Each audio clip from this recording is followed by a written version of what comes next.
خیلی خوش اومدید به ویدیو جدید. بچه ها، ما امروز هدفمون یک دایمنده و اگر سنگ رو لمس کنیم باختیم.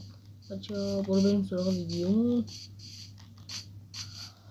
خب اول از همه باید شروع کنیم.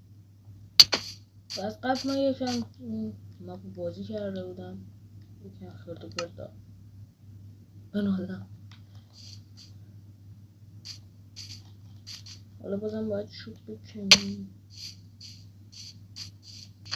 خب بچه این از چوبمون. حالا ما باید بریم کنه باید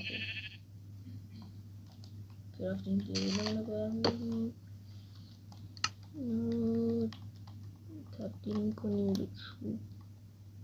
حالا کرافتینگ تیبلمون رو برمیداریم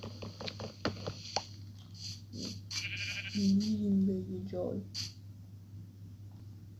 خیلی سخته، به سنگ نمیتونم دست بزنم. الان باید یه ویلیج پیدا کنم و بارون گلمون رو وای وای وای وای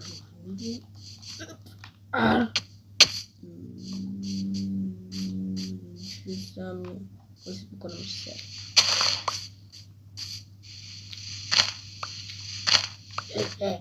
من شیطان پرست. نه چیزی بکنم